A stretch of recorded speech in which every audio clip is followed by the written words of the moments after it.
Hello everyone, welcome back to my channel life and living with Sohini. আমি সোহিনী আজকে একটা নতুন ভিডিও নিয়ে এসেছি আর তোমাদের সাথে আমার একটা থটস শেয়ার করব। আমার মনে হয় আজ আমরা এমন এক পৃথিবীতে বাস করছি যেখানে প্রশ্নটা আর নয় আমি কি দিতে পারি, প্রশ্নটা এখন হয়ে গেছে আমি এর থেকে কি লাভ করতে পারি। চারদিকে তাকালেই দেখি মানুষ শুধু সুযোগ খোঁজে, মানুষকে ব্যবহার করে, সম্পর্ককে আজকাল হিসেবের খাতায় তুলে ফেলেছে। এই বাস্তবতায় দাঁড়িয়ে একজন গিভার, একজন দাতা হওয়া কি বোকামি, নাকি এটা সাহসের পরিচয়? আমি বিশ্বাস করি এটা সাহস। দাতা হওয়া মানে নিজের সব কিছু উজাড় করে দেওয়া নয়। দাতা হওয়া মানে এই নয় যে সবাইকে আপনাকে ব্যবহার করবে আর আপনি চুপ করে থাকবেন। দাতা হওয়া মানে হলো মানুষ থাকা, মনুষ্যত্বকে বাঁচিয়ে রাখা। যখন কেউ সাহায্য চাইছে আর আপনি সাহায্য করেন, লাভের অঙ্ক না কষে।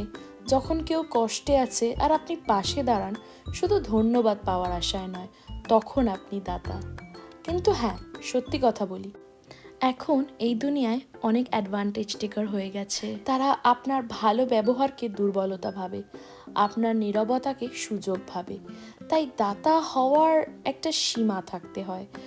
সবাইকে দেওয়া যায় না, সব জায়গায় দেওয়াও যায় না, সব সময় দেওয়াও যায় না। দাতা হওয়া মানে বুদ্ধিহীন হওয়া নয়, দাতা হওয়া মানে হৃদয়ে থাকা আর বুদ্ধি দিয়ে সেটাকে রক্ষা করা। আপনি দিতে পারেন সময়, সম্মান, সহানুভূতি, সঠিক কথা, কিন্তু নিজের আত্মসম্মান, নিজের সীমারেখা, এই দুটো কখনো দান করবেন না।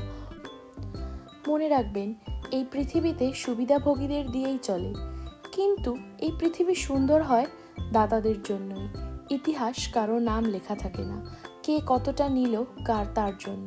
লেখা থাকে কে কার পাশে দাঁড়ালো, কে আলো জ্বালালো অন্ধকারে। তাই হ্যাঁ, এই কঠিন হিসাবি পৃথিবীতে একজন দাতা হওয়া কঠিন কিন্তু অসম্ভব নয়।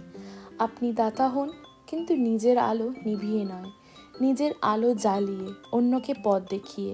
এইভাবে আমরা বদলাতে পারি একটা মানুষ, একটা মন, একটা গোটা পৃথিবী। ধন্যবাদ।